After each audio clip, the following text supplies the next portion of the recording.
जोहार, मैं आनंद कुमार और आप देख रहे हैं जनमन की बात। दोस्तों, जब चुनाव का समय हो और कोई पक्ष यह आरोप लगाए कि उसके कार्यकर्ताओं पर हमला हो रहा है, उसके साथ ज़्यादती हो रही है, दूसरा पक्ष गड़बड़ी कर रहा है, तो समझ लीजिए कि मामला उसका गड़बड़ ही चल रहा है। और आज तो भाजपा की तरफ से इंडिया अलायंस पर एक नहीं बल्कि दो आरोप लगाए गए और चुनाव आयोग को शिकायत भी की गई। गोड्डा लोकसभा के कांग्रेस उम्मीदवार प्रदीप यादव और उनके भाई दिलीप यादव, जो पुलिस विभाग में इंस्पेक्टर हैं, उनके खिलाफ भारतीय जनता पार्टी ने चुनाव आयोग से शिकायत दर्ज कराई है। भाजपा का आरोप है कि दुमका जिला के सरैयाहाट थाना के जोकेला गांव में नीलकंठ यादव नाम के व्यक्ति की हत्या हो गई थी। प्रदीप यादव के भाई इंस्पेक्टर दिलीप यादव नीलकंठ यादव के घर पहुंचे और बताया कि वे ही इस हत्याकांड की जांच कर रहे हैं।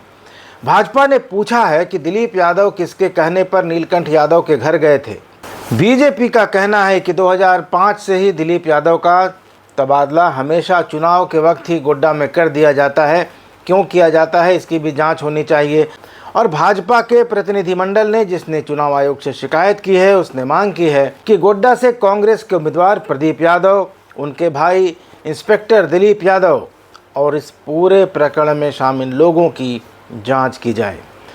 इधर दुमका से भारतीय जनता पार्टी के उम्मीदवार सीता सोरेन ने प्रेस कॉन्फ्रेंस करके अपनी देवरानी कल्पना सोरेन पर बेहद संगीन आरोप लगाए हैं।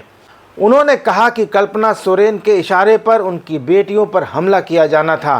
सीता सोरेन ने कहा कि जामताड़ा के नाला विधानसभा क्षेत्र के तेज जोरिया गांव के पास उनकी दोनों बेटियां चुनाव प्रचार के लिए गई थीं। वहां स्थानीय विधायक सह विधानसभा के स्पीकर रविंद्रनाथ महतो के बेटे और झारखंड मुक्ति मोर्चा के कुछ कार्यकर्ता ईंट पत्थरों के साथ खड़े थे। उनकी मंशा मेरी बेटियों पर हमला करने की थी, पर खतरा भांपकर वे दोनों वहां से निकलने में कामयाब हुईं। सीता सोरेन का कहना है कि यह सब कुछ कल्पना सोरेन के इशारे पर किया गया और वे जामताड़ा में एफआईआर करेंगी। दोस्तों, ये दो घटनाएं बताती हैं कि भाजपा के अंदर कितनी फ्रस्ट्रेशन, कितनी हताशा और कितना डर समा गया है। 25 मई को रांची, धनबाद, जमशेदपुर और गिरिडीह में वोट डाले जाने हैं। इन चारों सीटों पर फिलहाल भाजपा का कब्जा है। चुनाव की घोषणा तक लग रहा था कि इस बार भी मामला एक तरफा ही रहेगा, लेकिन हालात बदल गए हैं। रांची में राजनीति की पिच पर पहला कदम रखने वाली यशस्विनी सहाय, जो सुबोधकांत सहाय की बेटी हैं, फिलहाल मुकाबले में आ गई बताई जा रही हैं। भाजपा के धुर समर्थक कुर्मी, जो कि सिल्ली और ईचागढ़ में परिणामों को प्रभावित करने की क्षमता रखते हैं, जेबीकेएसएस की ओर झुकते दिखाई दे रहे हैं और यह भाजपा के लिए खतरे की घंटी है। रांची में आदिवासी अल्पसंख्यक मतदाताओं की जो गोलबंदी दिखाई दे रही है, वह बनी रही तो कांग्रेस चुनावी मुकाबले में आ सकती है। बीजेपी को मोदी के नाम और काम पर वोट मिलने का भरोसा है। शहरी इलाकों में मोदी और अमित शाह के रोड शो के बाद भारतीय जनता पार्टी आश्वस्त है, तो कांग्रेसी भी प्रियंका गांधी की सभा में जुटी भीड़ से गदगद नजर आ रहे हैं। लेकिन अगर जेबीकेएसएस के देवेंद्रनाथ महतो ने कुर्मी मतदाताओं को अपनी ओर समेटा, तो चुनावी अखाड़े में ट्विस्ट नजर आएगा। धनबाद लोकसभा सीट की बात करें तो बीजेपी उम्मीदवार ढुल्लू महतो की उम्मीदवारी के बाद से ही यहां हंगामा जारी है। यहां एक साथ बहुत सारे समीकरण बन और बिगड़ रहे हैं। ढुल्लू मुकाबले को फिलहाल बाहरी भीतरी का बनाने में लगे हैं। बीजेपी के अंदर एक खेमा ढुल्लू महतो के खिलाफ नजर आ रहा है और चुनाव नज़दीक आने तक बीजेपी के अंदर फैले इस आक्रोश को पार्टी के नेता कम नहीं कर पाए हैं। उस पर से राज सिन्हा समेत 5 मंडल अध्यक्षों को नोटिस दिया जाना बीजेपी को भारी पड़ सकता है।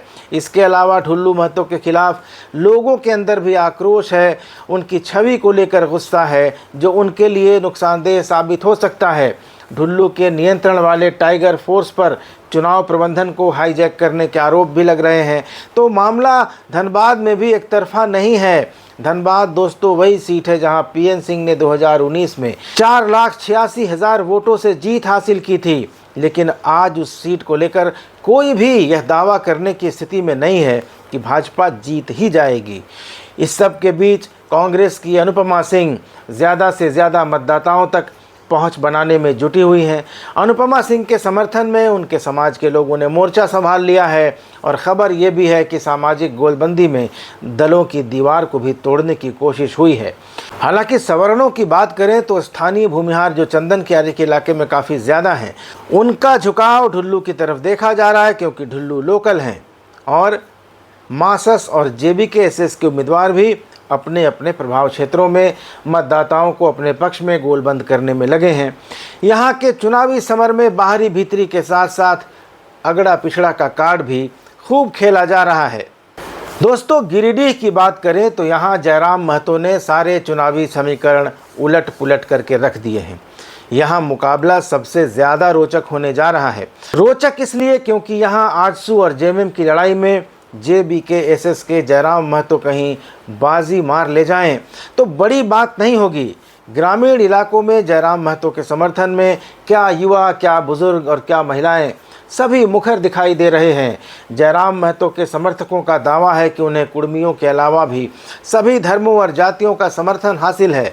उधर आजसू के चंद्र प्रकाश चौधरी सहयोगी दल BJP के साथ दूसरी बार अपनी जीत सुनिश्चित करने के लिए मैदान में हैं, लेकिन यहाँ भी चुनाव मोदी के नाम और मोदी के चेहरे पर ही लड़ा जा रहा है।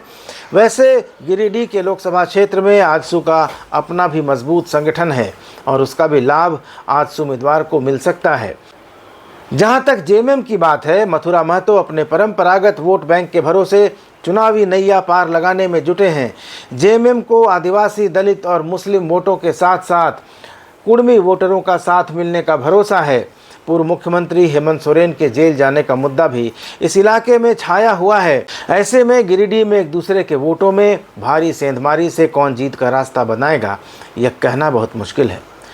दोस्तों, अब आते हैं चौथी सीट जमशेदपुर पर। 2019 में 3 लाख वोटों से चुनाव जीतने वाले विद्युत महतो कुछ दिन पहले तक तो आश्वस्त दिखाई दे रहे थे, लेकिन अब हालात बदले बदले से हैं, मंजर बदला बदला सा है। पिछले 3 दिन में कल्पना सोरेन ने ताबड़तोड़ कई सभाएं करके हवा का रुख मोड़ने की कोशिश की है। मुख्यमंत्री चंपई सोरेन भी पिछले लोकसभा चुनाव में अपनी हार का बदला चुकाने को तैयार हैं। लगातार वे जमशेदपुर लोकसभा क्षेत्र में सभाएं कर रहे हैं, बैठकें कर रहे हैं। मिथिलेश ठाकुर और दूसरे कई मंत्री भी दौरे कर चुके हैं। कुल मिलाकर इस बार JMM जमशेदपुर सीट पर 2005 का परिणाम दोहराने के लिए कमर कसकर तैयार है। दोस्तों, जमशेदपुर लोकसभा सीट पर भारतीय जनता पार्टी के लिए जो सबसे ज़्यादा परेशान करने वाली बात है वह यह है कि इसके अंतर्गत आने वाले 6 विधानसभा क्षेत्रों में एक पर भी BJP या NDA का विधायक नहीं है। जमशेदपुर पूर्वी से निर्दलीय सरयू राय हैं, पश्चिमी से कांग्रेस के बन्ना गुप्ता हैं जो कि सरकार में मंत्री भी हैं। जुगसलाई, घाटशिला, पोटका और बहरागोड़ा पर झारखंड मुक्ति मोर्चा के विधायक हैं। बहरागोड़ा के विधायक समीर महंती तो खैर खुद उम्मीदवार ही हैं। इस लोकसभा सीट पर सबसे ज़्यादा वोट जनजातियों के हैं, आदिवासियों के हैं। मुसलमान भी 2 लाख से कुछ ही कम हैं, कुर्मी भी कमोबेश इतने ही हैं। लेकिन इस बार विद्युत को स्वजातीय वोट थोक में मिलेंगे, इसमें संदेह है। खास बात यह है कि समीर महंती के पक्ष में JMM के सभी विधायक, चाहे वे रामदास सोरेन हों, संजीव सरदार हों या मंगल कालिंदी, अपने अपने इलाकों में जमकर उन्होंने मेहनत की है। मंगल कालिंदी ने तो गांव के साथ साथ शहर में भी काफ़ी पसीना बहाया है। बन्ना गुप्ता भी अपने क्षेत्र में JMM उम्मीदवार को बढ़त दिलाने में जुटे हैं। पूर्वी में सरयू राय खुलकर तो किसी के समर्थन में नहीं है, लेकिन समीर महंती सरयू राय से मुलाकात करके समर्थन मांग चुके हैं। भारतीय जनता पार्टी की बात करें तो उसका सबसे कमज़ोर पक्ष यह है कि इस बार उसका कैडर ही निराश है, उत्साहित नहीं है। दोस्तों, 2019 में ख़ास बात यह थी कि भारतीय जनता पार्टी के 2 कद्दावर नेता जमशेदपुर में विधायक थे, मुख्यमंत्री थे, मंत्री थे, यानी रघुवर दास और सरयू राय। लेकिन रघुवर दास अब राज्यपाल बनकर उड़ीसा जा चुके हैं और सरयू राय फिलहाल भाजपा से बाहर होकर निर्दलीय हैं। पूरे जमशेदपुर में BJP के पास आज एक भी ऐसा नेता नहीं है जो कार्यकर्ताओं को मोटिवेट कर सके, उत्साहित कर सके, चुनाव प्रबंधन का और जीत का रास्ता बता सके। दोस्तों, राज्यसभा सांसद प्रदीप वर्मा जमशेदपुर लोकसभा के लिए भाजपा के प्रभारी हैं। लेकिन प्रदीप वर्मा कितनी बार जमशेदपुर का दौरा कर सके हैं यह कार्यकर्ताओं को भी नहीं मालूम, उंगली पर गिना जा सकता है। चुनाव के संयोजक और उनकी टीम बूथ मैनेजमेंट और कार्यकर्ताओं को मोटिवेट कर पाने में विफल रही है। ऐसे में 2024 और 2019 की तुलना भी करना सही नहीं होगा। 2019 में 4 विधानसभा क्षेत्रों में भारतीय जनता पार्टी और एक पर आजसू का विधायक था। जमशेदपुर पूर्वी से रघुवर दास थे जो खुद मुख्यमंत्री थे, पश्चिम से सरयू राय थे जो मंत्री थे, पोटका से बीजेपी की मेनका सरदार और घाटशिला से बीजेपी के लक्ष्मण टुडू विधायक थे। जुगसलाई सीट पर आजसू के रामचंद्र सहित विधायक थे। तो 3 लाख से विद्युत महतो चुनाव जीत गए थे। इस बार तो बीजेपी के खाते में नील बटा सन्नाटा है। ऐसे में न तो बीजेपी जीत को लेकर आश्वस्त हो सकती है और न ही चुनाव परिणाम को लेकर कोई भी भविष्यवाणी की जा सकती है। लेकिन दोस्तों, कुछ घटनाएं हवा का रुख ज़रूर बता देती हैं। आज चुनाव प्रचार के अंतिम दिन भारतीय जनता पार्टी प्रत्याशी विद्युत वरण महतो के पक्ष में छत्तीसगढ़ के मुख्यमंत्री विष्णुदेव साय जमशेदपुर पहुंचे और रोड शो को बीच में ही छोड़कर जीप से उतरे और अपनी कार में बैठकर रवाना हो गए। वहां मौजूद लोगों को समझ में नहीं आया कि आखिर क्या हुआ, क्यों विष्णुदेव साय चले गए। लोगों ने अनुमान लगाया कि शायद रोड शो में भीड़ की कमी के कारण उन्होंने ऐसा किया होगा। इसके बाद का रोड शो प्रत्याशी और संयोजक ने तय किया। तो दोस्तों, विद्युत वरण महतो का चुनावी सफ़र अभी बाकी है और आसान तो कतई नहीं है। 25 को वोट है। मैं मतदान के बाद की स्थिति की जानकारी लेकर आपके सामने आऊँगा। इस वीडियो पर अपनी राय ज़रूर दीजिएगा, चैनल को ज़रूर सब्सक्राइब कर लीजिएगा। अगले वीडियो में मुलाकात होगी, तब तक इजाज़त दीजिए। धन्यवाद, नमस्कार।